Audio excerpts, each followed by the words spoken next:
장애인 문화복지신문 제477호 제16면 기사입니다. 의정부시 장애인 활동지원기관 실무자 대상 지침 교육 실시. 의정부시 시장 김동근은 4월 23일 장애인 활동지원사업 수행기관 실무자를 대상으로 2025년 지침 개정 사항을 안내하는 교육을 실시했다. 이번 교육은 개정된 지침 중 직장 내 생업과 직접 관련된 업무에 관한 내용을 명확히 전달하고 현장 서비스 제공자 관리와 부정수급 예방에 실질적인 도움을 주기 위해 마련했다. 교육은 2025년도 장애인 활동지원사업 지침 가족에 의한 활동지원급여 장애인 활동지원 예산 지출 활용 범위 활동지원사 처우 개선 등을 주제로 진행했다. 이후 기관별 질의응답 및 현장 의견 수렴의 시간을 가졌다. 시 관계자는 이번 교육과 앞으로 이어질 간담회를 통해 장애인 활동지원 종사자들의 업무 이해도를 높일 것이라며 관내 장애인분들께 보다 적정하고 효율적인 서비스를 제공할 수 있도록 지속적으로 노력하겠다고 말했다. 파주시 2025년 발달장애인 주간활동 서비스 제공기관 선정. 파주시는 지역 내 발달장애인의 건강한 자립을 돕고 안정적이고 질 높은 자립 프로그램을 제공하기 위해 발달장애인 주간활동 서비스 제공기관 8개소 선정을 완료했다고 밝혔다. 시는 지난달 공공비영리 민간기관 단체 등을 대상으로 서비스 제공기관을 모집하고 현장 확인을 거친 후 지난 21일 2025년 발달장애인 주간활동 서비스 제공기관 재지정 및 신규 지정 심사위원회를 열어 시설 기준, 사업 수행 역량, 서비스 제공 인력의 전문성, 프로그램의 우수성 등을 평가해 선정했다. 이번 심사평가를 통해 발달장애인 주간활동 서비스 기관으로 지정된 기관은 모두 8곳이다.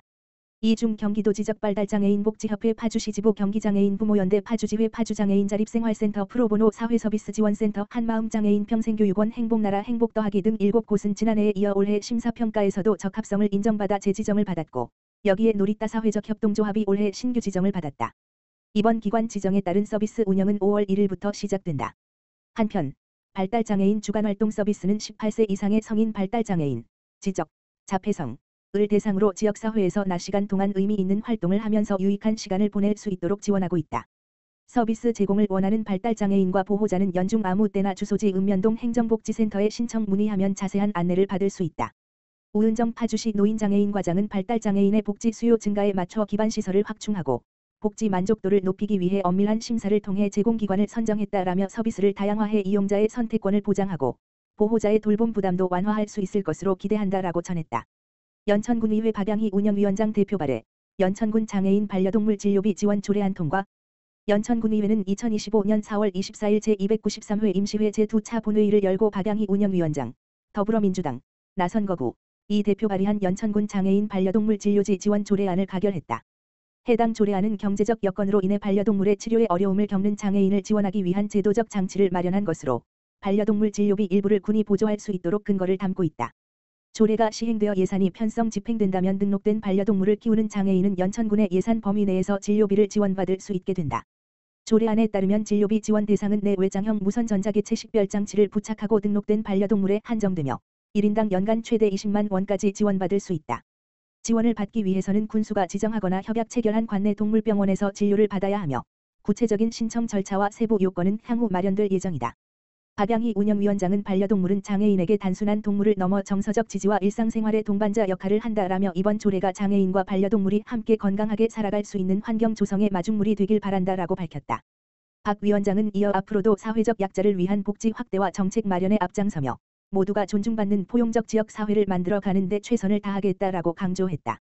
용인 특례시 장애인 수영팀 2025년 장애인 실업팀 육성사업 공모 선정. 용인 특례시 시장 이상일 는 지난 1월 경기도 31개 시군 가운데 최초로 창단한 장애인 수영팀이 대한장애인 체육회 주관의 2025년 장애인 실업팀 육성사업에 선정돼 국비 6천만 원을 확보했다고 23일 밝혔다. 장애인 실업팀 육성사업은 대한장애인 체육회가 주관하는 국비 지원 사업으로 장애인 선수들에게 체계적인 훈련 환경을 제공하고 선수들이 전문 체육인으로 성장하는 것을 돕기 위한 것이다. 시는 이번 공모에서 장애인 수영팀의 성장 가능성과 시의 운영 의지를 높게 평가받아 5인 팀 기준으로 최고 수준의 지원금을 받게 됐다. 시는 지원금을 선수 훈련장 임차료, 훈련용품 구매, 해외 전지훈련, 각종 대회 출전 등에 활용할 계획이다. 이상일 시장은 장애인에게 장애를 극복할 수 있다는 용기를 주고 장애인들이 꿈꾸는 것을 성취할 수 있다는 희망을 주기 위해 올해 1월 장애인 수영팀을 창단했는데 그 참뜻을 대한장애인 체육회가 평가해 준 것을 매우 감사하게 생각한다며 앞으로 용인 특례시 선수들이 좋은 환경에서 훈련에 열중하고 국내외 대회에서 의미 있는 성과를 거둘 수 있도록 적극 응원하고 지원할 것이라고 말했다. 이 시장은 전국대회 개최가 가능한 공인 수영장이 갖춰지는 용인의 반답비 체육센터가 2028년 준공되면 이곳에서 전국장애인 수영대회를 열 계획인데 이때에도 시의 장애인 수영팀이 큰 활약을 할 수 있도록 뒷받침을 잘하겠다고 밝혔다. 장애인 수영팀은 4월 19일 제15회 경기도 장애인 체육대회 첫 출전에서 조기성, 금 2개, 권영화, 금 1개, 은 1개, 오석준, 금 1개, 동 1개, 조기성, 권영화, 오석준, 금 1개, 은 1개 등 총 8개의 메달을 획득하며 훌륭한 기량을 선보였다. 장애인 수영팀은 올해 2025 싱가포르 세계 수영 선수권 대회와 2025 도쿄 하계 데플림픽 등의 출전에 메달 도전을 이어갈 계획이다. 이상일 시장은 용인 특례시 장애인 수영팀이 창단된 지 얼마 되지 않았는데도 큰 대회에서 뛰어난 성적을 올리고 있어서 시의 장애인들과 시민들이 매우 흐뭇해한다며 시민들에게 감동을 준 선수팀 모두에게 감사하며 응원의 박수를 보낸다고 했다. 시는 지난 1월 20일 시 직장운동경기부 소속으로 장애인 수영팀을 창단했다. 초대 감독으로 2016년 리우 패럴림픽과 2021년 도쿄 패럴림픽 장애인 수영 국가대표 감독을 역임한 주기로 감독을 영입했으며 조기성, 최예지, 권영화, 오석준 등 국내 정상급 선수 4명이 창단 멤버로 합류했다. 남양주시 장애인 복지관, 장애가정아동 성장 멘토링 발대식 개최. 남양주시 장애인 복지관, 관장 김소영, 은 지난 19일 2025년 장애가정아동 성장 멘토링 사업의 발대식을 개최했다. 이번 성장 멘토링 사업은 올해 10년째를 맞이한 장기 사업으로 우체국공익재단과 한국장애인재활협회의 지원을 받아 운영되고 있다. 이번 사업에는 대학생 멘토와 장애가정 아동 멘티 총 7상이 1로 매칭되어 4월부터 11월까지 약 8개월간 정기적으로 만남을 갖는다.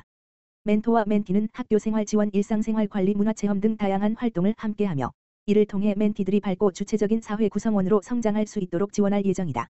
발대식에는 멘토와 멘티, 관계자 등 총 27명이 참석했으며 사업의 목적과 방향을 공유하고 참여자 서약 및 다짐을 통해 앞으로의 활동에 대한 기대감을 높였다.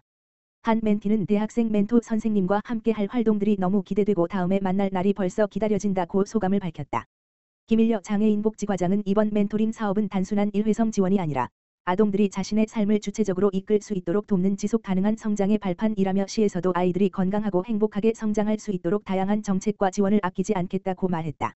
김소영 남양주시 장애인복지관장은 멘토링은 단순한 도움이 아닌 아이들의 삶 속에서 따뜻한 관계와 긍정적인 변화를 만들어가는 의미 있는 여정이 될 것이라며 앞으로도 장애가정 아동들이 주체적으로 성장할 수 있도록 지역사회와 함께 든든한 동반자의 역할을 이어가겠다고 전했다. 한편 우체국공익재단은 우정사업본부가 설립한 재단법인으로 우체국 예금 및 보험 재원을 활용해 아동, 노인, 장애인 등 사회적 취약계층 약 6만여 명에게 매년 약 87억 원 규모의 공익사업을 추진하고 있다.